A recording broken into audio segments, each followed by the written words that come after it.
Hello and good morning, party people. Good morning. Good morning. My God, they got you in the studio, huh? What time do you have to wake up? 3 o'clock?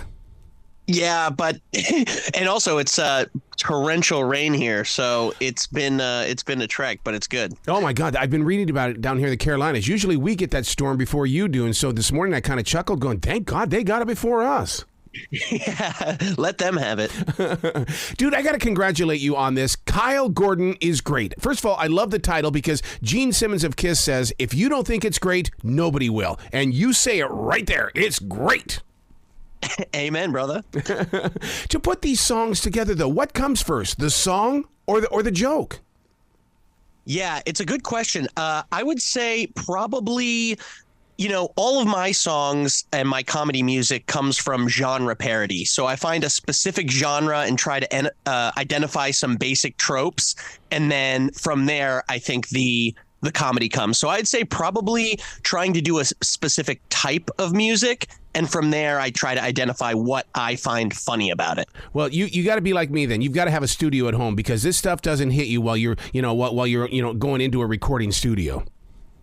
Yeah, I mean, the studio is at home is just me and my guitar, really. Yeah. So I'll be listening to, some like early 2000s country, or I'll be listening to Irish music or whatever. And I just pick up a guitar and maybe try to mimic what I'm listening to. Okay, so it's okay then to say that the video of The Ugliest Girl, when I say that it's a Throwback Thursday fun song, I mean, then it's not bad for me to say that because you said you're into the genres. Yeah, exactly. So yeah, the my newest song that just came out, "Ugliest Girl on the Beach," is a parody of sort of early 1960s bossa nova, Brazilian jazz, maybe a little bit of Sinatra or Andy Williams, that kind of vibe. So do you go in there and study the actual habit of that particular sound? Because I mean, you nailed it. I mean, you really have got that kind of a touch to it. Oh, thank you. Yeah, I think I do. A lot of the times I am sort of immersing myself in the music, but a lot of the times too, just as a fan, this is music, in this particular case, bossa nova, that I've been listening to my whole life. So it is sort of swimming around in my brain already. Speaking of your entire life, this did not happen overnight. This entire music project has taken a long time to put together. Yeah. So it's funny. People probably, around the country or around the world started to know me more over the pandemic because that's when I started getting on social media and started to make a name for myself there. But the music stuff and musical comedy, I'd been doing live musical comedy in New York for about 10 years. Wow. So it's one of those classic things of, people weren't there when I was in basements doing shows for 3 people with my guitar. So, I've talked with so many comedians that have done the New York scene. Is it really all about you better just show up at that club and see if you can get on that list? A little bit. I mean, it's very much, just take every opportunity, take every gig, no matter how rough or wherever it is, because, then you start meeting people who will put you on their show, and you put a show together, have other comedians on your show, and you start meeting people. But yeah, it is really many, many years of grinding it out for sure. Wow. How do you take the music there, though? Are you, do you take just the guitar, or are you taking like a DAT tape, and having the music tracks played? Yeah. So the way I would do it when I was coming up, I would just go to a gig and take my guitar because, I wanted to be able to have a live show or a live comedic performance where I could be on a lineup with all stand-ups, and then I could just very easily slide into the lineup with my own weird, musical comedy character-based thing and still have it be accessible to an audience that maybe doesn't see a lot of comedy. So yeah, the guitar made it easy to do that.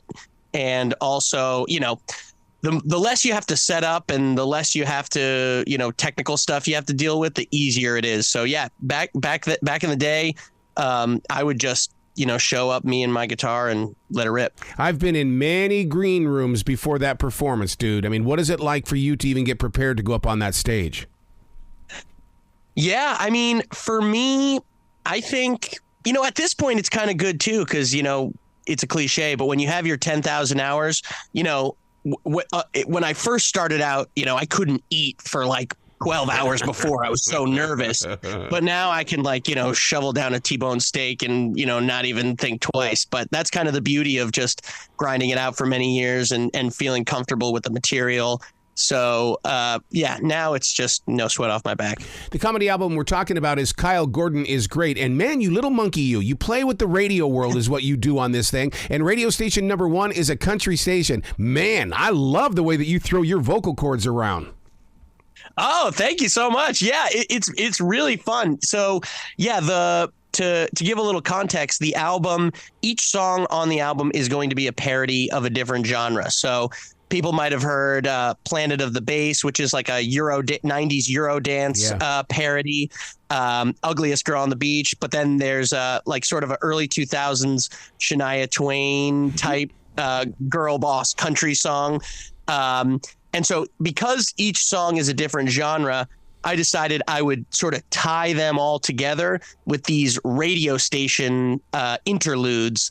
And so listening to the album feels like you're flipping through the stations, in your car, listening to the radio and getting all these different genre stations. You don't even look old enough to be one who listens to the radio, dude. You look like somebody who jumped into the world and you were already streaming. No, I'm 79 years old. I just use moisturizer. How did you create the character of Antonio Frankfurt? And the reason why I bring that up is because it took me a little bit to understand that, holy crap, this is him. This is Kyle. This isn't somebody he invited to the stage. Well, thank you. That's a high praise. But yeah, I think the Antonio Frankfurt character who sings the song Ugliest Girl on the Beach, that was based on, sort of bossa nova, which is like a Brazilian, very smooth style of jazz that was popular in the early 60s. And in particular, there's a video, listeners can go and check it out, of Antonio Carlos Jobim, who is probably the most well-known Brazilian bossa nova musician. He wrote Girl from Ipanema, which is probably the most famous bossa nova song. Him and Sinatra singing a medley of his songs sort of on this black box stage. And you can look it up on YouTube. But, in the middle of the song, Sinatra's sitting on a wicker chair and he just turns to the camera and starts smoking a cigarette. And he's like, "The place, Brazil, the style, an all new sound known as bossa nova." And it just is so like that early 60s martini glass Mad Men style, like smarmy attitude. And I just thought it was so funny and specific. Well, I love the way that you include all women, all shapes. It's almost like the Baby Got Back of the bossa nova world.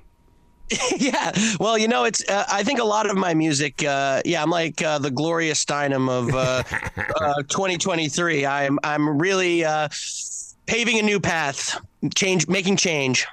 Now, to be able to create a character such as Antonio, I mean, are you sitting there on the sofa? Are you driving in the car? Because all of a sudden an idea comes to you. A lot of people don't understand creative people at all. All of a sudden something hits us, and then we try to go for it, and they're going, okay, do whatever you got to do. Also, I'll be out here watching old TV shows. Yeah, well, my process is, because my style, I'm playing tons of different characters, and that's what people probably know me about from on my social media as well as my music now. And so my process throughout the day, I have a note on my phone that goes back many, many, many, many years, and there's thousands of ideas. So anytime an idea pops into my head through the day for a character or a bit, anything, I immediately jot it down in this note I have on my phone. And I would say probably 95% of those ideas are garbage. So the real process is sifting through all the nonsense I write throughout the day and try to find the diamond in the rough and say, oh, this one actually I think might be something. So that's the real creative process for me, is just sifting through all the thoughts I have throughout the day and seeing which ones work. My God, I can so relate with that, because even in the world of podcasting, it's still a stage. These ideas hit me. I write about them a lot. And then it's like, well, go do it. Well, no, people will laugh at me. They'll sit there, they'll judge me. Well, go do it then. And you sit there and you fine tune that thing until you start getting numbers. I mean, I love that feeling, but my God, the anxiety that you and I must go through, dude. Yeah, no, I love that because I mean that is a really important, and I think every creative person goes through that.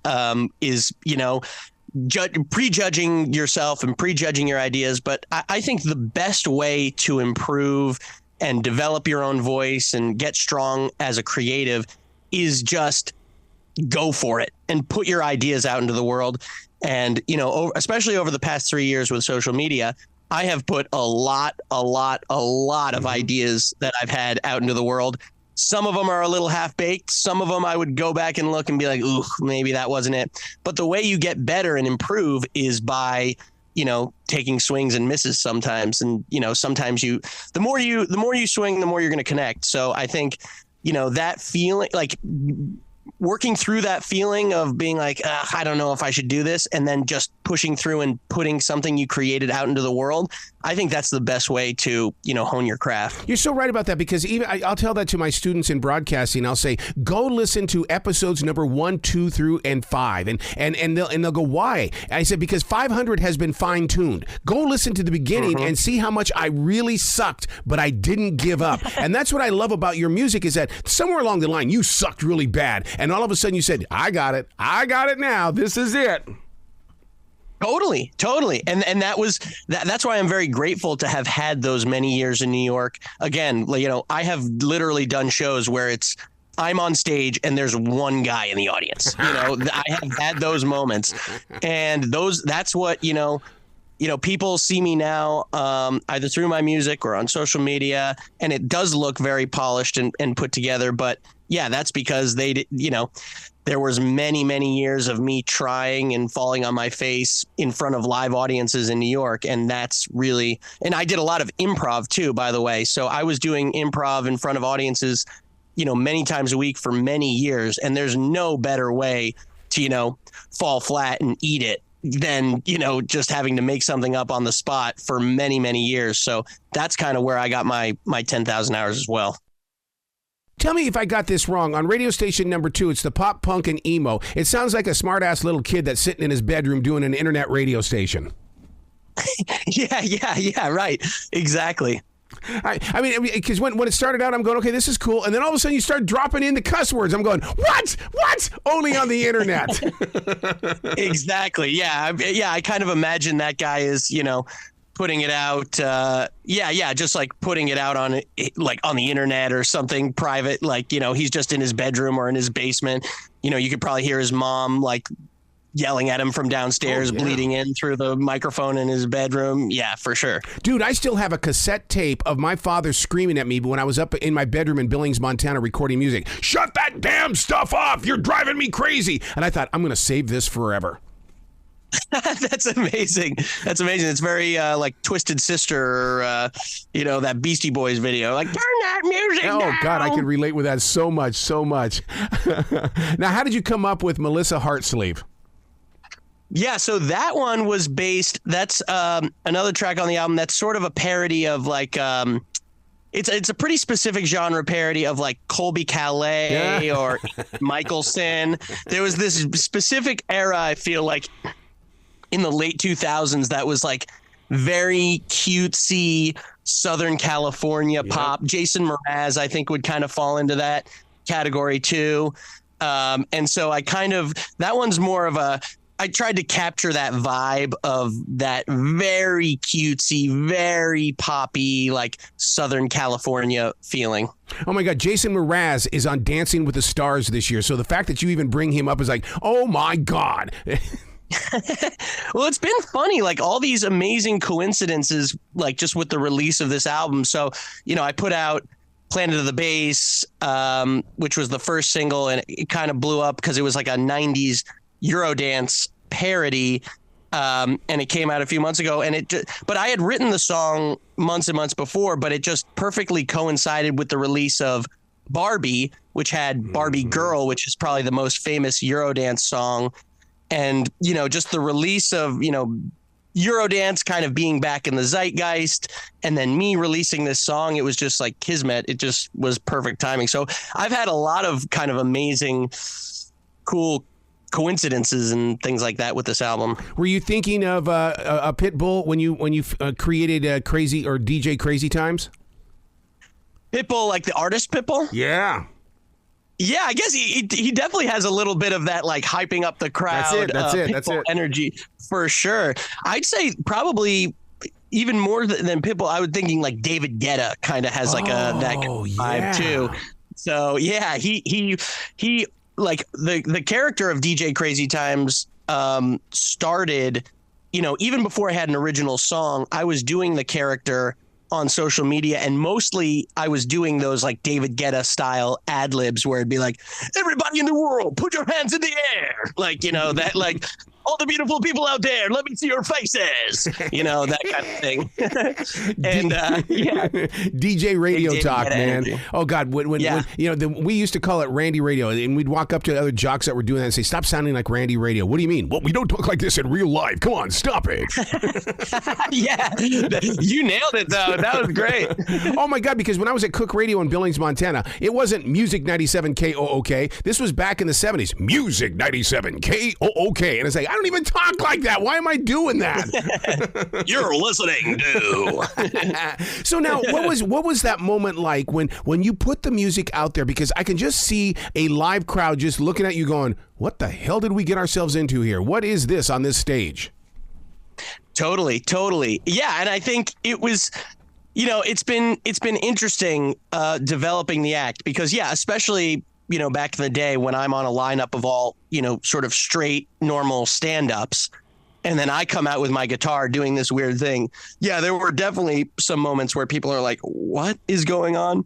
But that's what I think has been cool about, one, finding a new audience online, and then also now starting to release this music, and it's all the songs are fully produced, and the songs sound like the genre that I'm parodying. So, for example, it used to be just me and my acoustic guitar on stage. Now the pop punk song sounds like a pop punk song. The country song sounds like a real country song.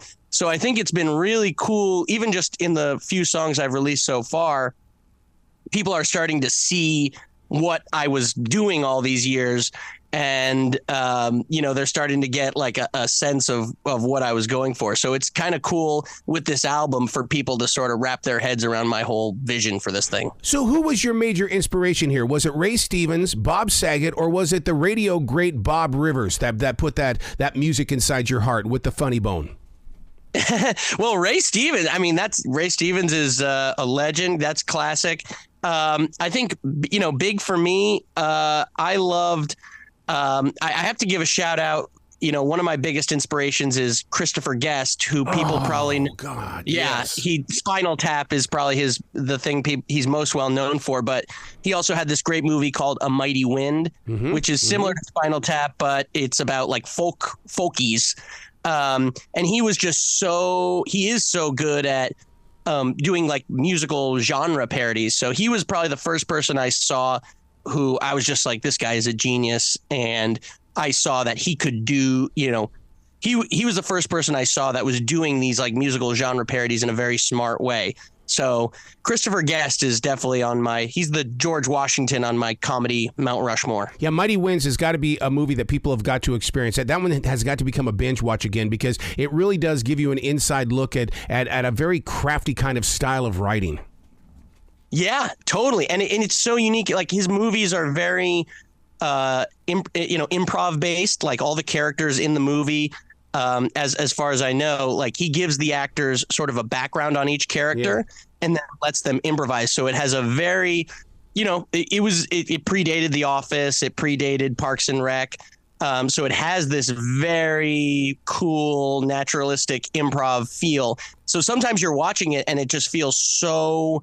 You can't believe that they're acting or that it isn't, that it isn't real. It's just incredible. Yeah, this is definitely a 9 degrees of separation when it comes to Kevin Bacon because we're talking about a movie that my wife's ex-husband starred in, and so it's like really? I'm going to have to call Bruce up and say, dude, you're not going to believe it, but we just talked about your damn movie.